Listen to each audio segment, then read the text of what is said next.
Lord. So they give you 45 minutes and 7 questions with 16 to 18 students that you have no idea who they are. And you don't.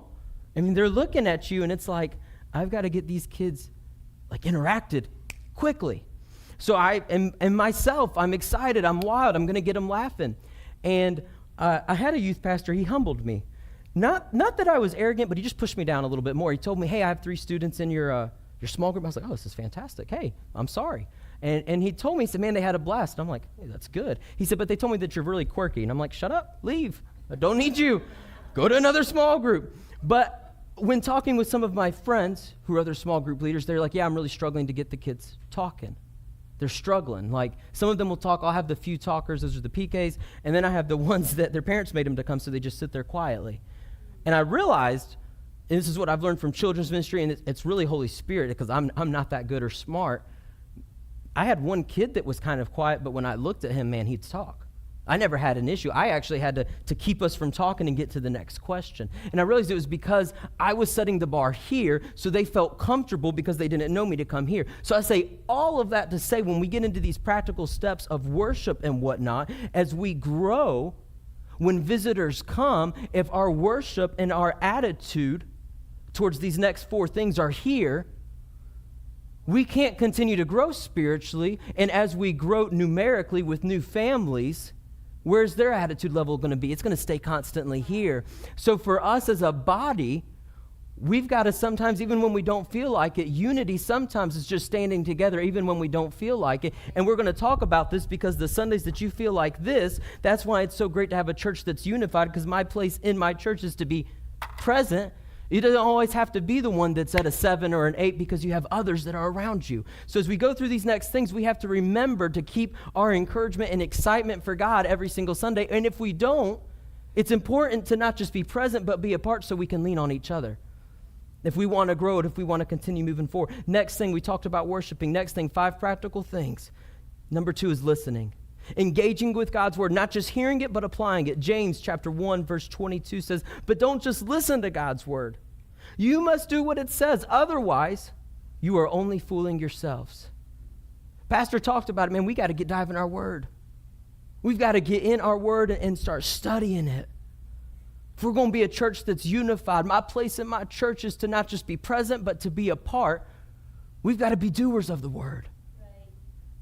You know, I had a student come down at Deeper, and I'm not just trying to harp on that weekend, but it was an incredible weekend. It was by far the greatest Deeper I attended as a pastor or a student. The Lord moved in mighty ways, moved in our students. And I had one come down, and I'm like, dude, this is your 3rd time down here. What is going on?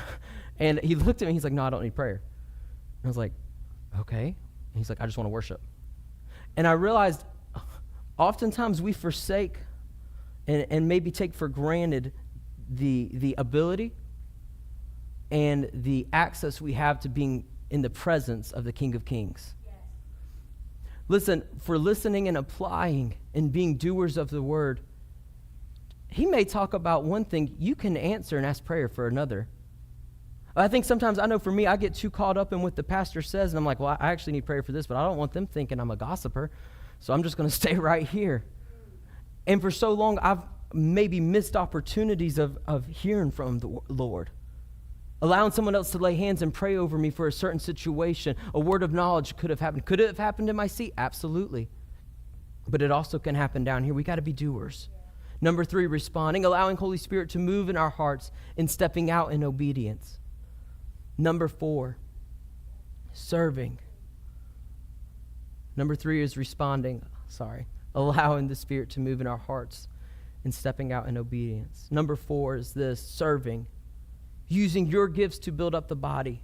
Ephesians chapter 4, verse 16 says, he makes the whole body fit together perfectly. As each part does its own special work, it helps the other parts grow so that the whole body is healthy and growing and full of love. Church, there's never a part where we hit there's never a time where we'll hit a spot where we're unified. Does that make sense? We're not going to ever hit a cap. It's not like God's going to be like, you can stop praying for that. You've stopped. Especially as we continue to grow and incorporate new faces. It's something we constantly need to seek. We constantly need to use our own unique gifts for the kingdom. You know, you learn a lot about someone when you're in a tough situation. At work, you know, you got a timetable you got to beat. If you work outside in August, it's a lot of times when I rededicate my life, I'm like, "Ooh, Lord, it's hot. I can't go anywhere else after here." But when you're in the tough times of life, whether it be at work or maybe someone goes through a situation, you learn a lot about someone. You grow closer as a family when you go on vacation. Or if it's a bad trip, you grow further apart. I don't know. We always grew closer. We had good trips. But when you're in situations, when you're out of the normal parts of life, it's when things shift. You guys know what I'm talking about. I mean, even your coworkers, there's times, you know, even if it's just you looking at across the room because that person does something silly again, just, you know, you're growing. For us to be a church that's continuing to grow in unity, because my place in my church is not just to be present, but to be a part. When we serve together, that's when you start seeing God move. I mean, I feel like a lot of times Paul's and my relationship, our friendship, grew even stronger serving together at Lone Eagle Academy in June. Intense, with middle school boys. And man, I'm really glad God moved in those altars, because there were some nights I wanted to chunk a few of them because they were nuts. But it was in those moments that I feel a lot of times, there was other times, but that I feel kind of accelerated mine and Paul's friendship. It's because we were serving together. When you're doing things for the Lord and when you're in obedience of the Lord and you're using the unique gifts that God gave you to bless his kingdom, and when you start doing those things and blessing his kingdom, you're going to grow together because you're both in unison and you're both walking with God. You're both doing the things that God has called you to do. Southview Assembly, we've got to grow in unity. Last thing is giving. Supporting the church's mission through your time, talents, and resources. Don't forget what our core value is. Our core values are we're living to make a difference in our family, our church, and our community. These 5 things that I just said are phenomenal and borderline easy, practical things that we can do as a body to grow together. My place in my church is to worship. My place in my church, I scrolled too far. My place in my church, though, is to listen and engaging with his word. My place in my church is to respond. My place in my church is to serve, and my place in my church is to give. We're all called to be a part of these things. We're all called to do these things. I don't want to mess up my object lesson here. When we do those things in life, when we're serving together, when the stresses of life, the heartaches of life, and sometimes life just being life, when we put ourselves in those opportunities, we grow together. And when we grow together, when we get to know each other more, and we don't allow the bystander effect, so when we see someone down at the altar crying, maybe shooting them a text the next day, something I tried or trying to do is when I think about someone to text them and say, "Hey, I'm praying for you." Because you never know what they're going through. And it happened to me. And that's really what kind of got me in the habit instead of just talking about it. I was going through, I had a really just rough morning. Nobody else was a part of it. It just, the enemy was attacking. And I got a text from a dear friend. He's like, "Hey, I just wanted to let you know I'm praying for you." And he sent a prayer. Y'all, I was on cloud 9. Him and I, we were growing in unity as friends because of him just stepping out. We can't allow Southview Assembly to get into the bystander effect. Wow. It's all of our jobs. It takes every single one of us to be a part for each other. Worship team, you guys can come. We're called, the next point, if you're taking notes, we're called to go and make disciples. I said it earlier, we focus too much. I talked about kingdom, I didn't say this. We focus too much, and I can say this for this area because I've lived in this area, so I understand what is going on in this area. But in our area, we focus too much, in Lee County, we focus too much on where people worship, not who they worship. For my place in my church, for us to continue to grow in unity in Southview Assembly, in our house, we have to grow in unity outside of these 4 walls with other believers. I've told the students this before because I really have been focusing and trying and promoting inviting. We're making disciples. That's what we're doing. That's what inviting looks like. When you invite someone to church, you're inviting them to the presence of God. When you invite someone to church, you're inviting them and they have the opportunity to make God Lord of their life. Is it just at our church? No, but I don't go to the other churches. I don't want them here. Why not? But I tell them this, though. If you look at your friend and invite them to youth, and they say, hey, no, man, I can't. I have a youth group already. I tell them, I said, if you look at them and still invite them, I will knock you out. We're not that kind of church, and we won't be. I won't stand for that. I'm not going to promote that. We need to be promoters of our own church, but I'm not going to be promoting of stealing. Now, I also tell them this. If they start asking questions, you don't sit there and look at them and be like, well, Ben Gates, you need to figure it out like National Treasure. Like, you can answer, but we're not going to be that. And then I tell them this. Oftentimes, when somebody shoots us down and we get that little bit of rejection, we're upset. I remember, man, the first time I ever invited someone, because I was homeschooled, so I was like a bulldog in a crate for 2 weeks. Man, I was ready. So when I went to like theater, I was, ready to go. I was ready to invite someone, and I met somebody. Oh, and I was so excited. For 3 weeks, I prayed for this guy, and I invited him, and then he already had a church, and I didn't like him anymore because I was like, what is this? God, I'm home. Like, hey, you can look at it this way. This is how I like to look at it. I was the best missionary. My whole school was saved. Like, we all went to the same church. We had a bus ministry, man. Like, we really did. Y'all need to step up. But I was so excited, and when he was like, I already have a youth group, I was mad. And while I was actually preparing this week, the Lord reminded me of that. We invite people to church. We invite people to know the ways of the Lord because we want to see him saved. We also probably don't like our environment at work or our environment in school. So I would encourage you, if someone says, hey, actually, I'm already saved, you should be excited. One, that's one person that has already chosen to make God Lord of their life. So if something tragic was to happen, they're going to be in paradise with him. That's the first and foremost and most important thing. But then secondly, how great does the church look if two people are talking about God and somebody says, oh, where do y'all go to church? Oh, I go to this place. Oh, and I go here. And they're not sitting there fighting. They're not debating over theological things because half the time nobody's getting anywhere. Nobody's going to get saved. And everybody's too stubborn to debate on something with theology, so it's not going to go anywhere. And it's a waste of time. That's just my opinion. But think about the unity that could happen amongst our community. Yeah. I tell them, this is what I tell the students, look, everybody likes to say, oh, Jesus hung out with the sinners. Jesus didn't hang out with the sinners. He witnessed to the sinners, but he hung out with the disciples. Yes.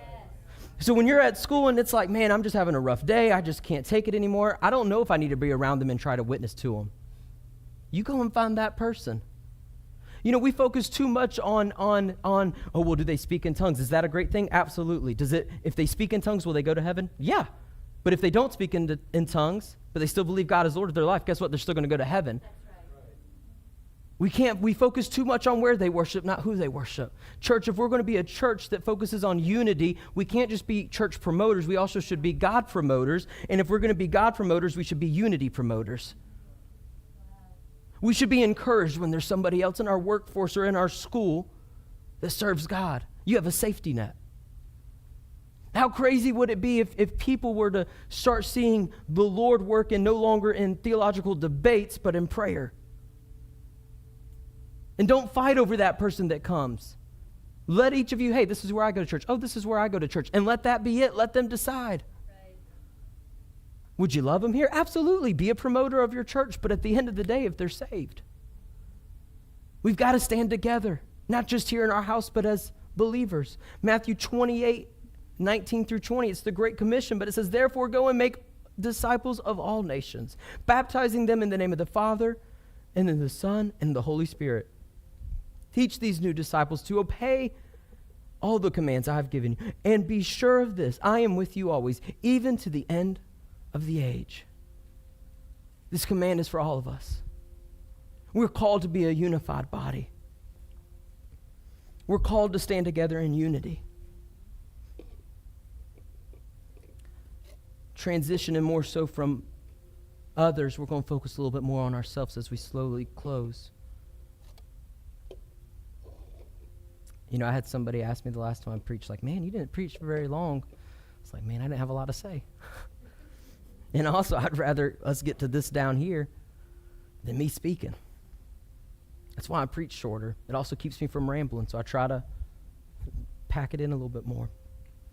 But we're called, my place in my church is not just to be present. My place in my church is to be a part. Some of my teacher friends in the house will probably know this name, but has anybody ever heard of Ron Clark? Man, I started learning about him recently. If you don't know who he was a teacher in North Carolina, went to New York and is now actually has a private school in Atlanta. But he has a saying, and it's this: if you're going to be there, be there. If you're going to be somewhere, be there. Oftentimes, cell phones, technology has kept us from being there in a lot of places.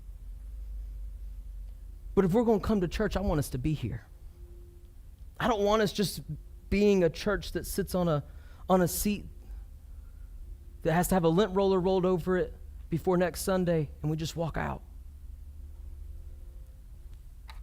I think a lot of us at different times look a lot like this cup. It's not that God made you weak. It's not that God is punishing you from past sins. It's not that he didn't make you, excuse my grammar, but good enough or maybe perfect enough. It's none of that. But when we choose to do life on our own, we're putting ourselves in positions that we were never designed to be in. We're putting ourselves in positions not to succeed. We're going to go with a little yes or no here. You can shout it back. Is this cup present with these other cups? Yes or no? Yeah. Oftentimes, I think a lot of us are like this cup when we come to church. We're present. I'm here. I was in worship. I serve. I open the door. I whatever you do to serve. I'm there. Do you go to small group? I don't go to small group, but I'm there. Maybe you do. Oh yeah, I go to small group. Okay. Why do you feel this way? Well, man, it's just life is just hitting. Man, it's hard. It's rough. It's whatever's going on. And then my favorite question that I've learned from my parents in ministry, well, who have you talked to? And this is a lot of time because at this point they're talking to them, so this has probably been going on for 18 months. Well, I'm talking to you. And it's like for 18 months, you've gone through life alone? Or however long it is? A lot of us are present at church, but we're not a part. As I put this cutting board on it, give me a second. Let me ask you guys this. And you guys can go ahead and stand for altar. We're about to dive into that. The cup is present. It's there. I know my people over here can't see, but here, I'll move it around here. Can you guys see the cup? It's not touching the cutting board, is it? It doesn't even reach it, does it? Is it present? Yes or no? Yes. But is it a part? Yes or no? Is it a part? No. It isn't a part because the moment I stand on this, it's not contributing in any way. It's not even touching the cutting board. For us to be a church of unity, we can't just be present. We have to be there. We can't fall into the bystander effect that we all live in, and that's Pastor Clint and Miss Mary's job. If we want to grow as a church spiritually, if we want to grow as a church numerically and continue to grow, we cannot be a church that is full of present people. We have to be a part of a church that is full of apart people. Because see, this is the same cups. All of these are the same cups. I'm a lot bigger than Trent. There's nothing different about these cups except one thing, and it's their position. Their position in the church, their position in life. If we're going to be a church where this is our place, my place in my church matters. My place in my church is to be a part. If we're going to make it through the struggles of life, if we're going to make it through the day in and day out of life, we can't just be present. We have to be a part. It starts with the 5 things. It starts with worshiping. It starts with giving. It starts with serving. Did a little bit too jumping there. I was praying during worship because I've used those cups like 4 times to practice. So I was like, I hope I didn't use them all up. Like, that's a weak church. No. Pack it up. Go home. But if we're going to be a church that's going to continue to grow, I saw a lot of light bulbs this past weekend at Deeper with our students. And it's crazy. The pastor said a lot of the same things I've been saying for like, I almost said since I've been in office. I apologize just with everything going on. But since I've been their pastor, and it's like all of a sudden this tall, slender guy says it from a stage, and like everybody gets it. So I need to lose more weight apparently. But I saw the light bulb hit. but they grew closer. I saw them starting to pray for one another. I told you, our church does a phenomenal job when people come down to the altar to pray for one another. In the altars is when people grow. Not just spiritually, it's when friendships can even grow. One of the toughest things I've ever faced in my life, one of the toughest things, one of the best parts through the entire process that I can hold on to is when a friend came up to me, walked up all of these stairs through 800 people, gave me a hug. Didn't give me a hug. He held me. He's bigger than me. He held me, and we both, two grown men, cried.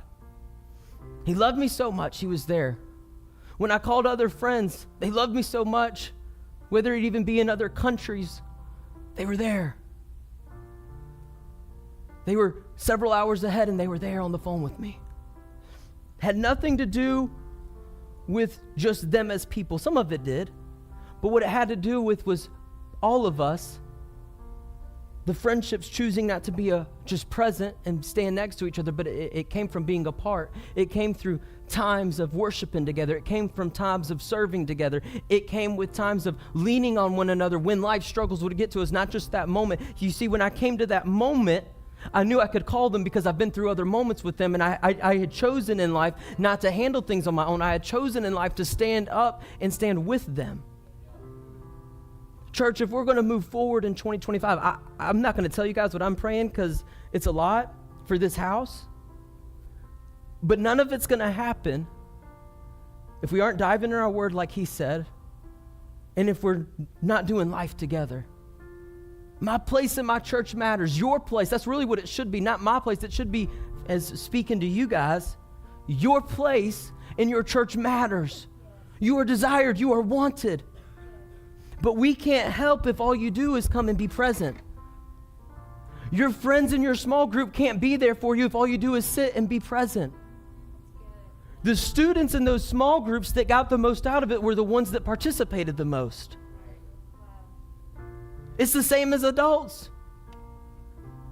We hate the seminars and the hopefully not HR meetings, but you know what I mean. Like we can't stand those things, but we probably wouldn't be in some of those situations and need to constantly go to these seminars if we maybe focused a little bit more and participated and not just sat there and, oh, I don't want to do this. Or maybe not being so quick just to leave the moment service is over.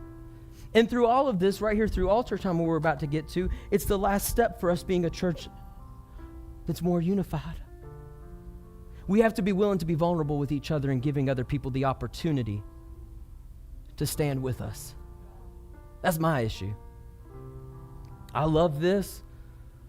Love having friends that are there for me, but it took a while for me to actually be willing to be vulnerable with someone else and allow them to stand with me. My place in my church matters. As we go into altar time, it's a few instructions. First and foremost, maybe you're sitting here and you say, you know what, I don't even know if I am a cup. You're talking about being present and apart. I don't even know if I'm one of his children yet. You know, if that's you, listen, when altar is open, I'd ask you to come on down, and Pastor Clint and myself would love to pray with you. So what it says scripturally, to confess him as Lord. It's all it takes. I'd love to do that with you. And then we'd love to see you become a part. Maybe you're in here and you're feeling like this cup. And maybe you've been present for so long that that's what you thought was being a part. And maybe we need to work on, as a body, our excitement as a whole. Because not everyone's going to be able to be standing tall. Even with us being apart, days stink sometimes. Life is hard. But when everyone's excitement and everyone's energy, when we come into church, everyone's mindset, everyone's forward thinking of being a unified church, not falling into the bystander effect. When we all come in and stand, that's then when we can help out each other. So maybe you're like this cup and you say, man, I just need some prayer. Here's what we're going to do that's different, a little bit different today. Pastor Clint and myself, hey, we'll pray with you. But I think for us to practice that unified, what I would more so suggest is, if you need prayer, come on down. And congregation, if you don't need prayer, I would say come on down and maybe take the role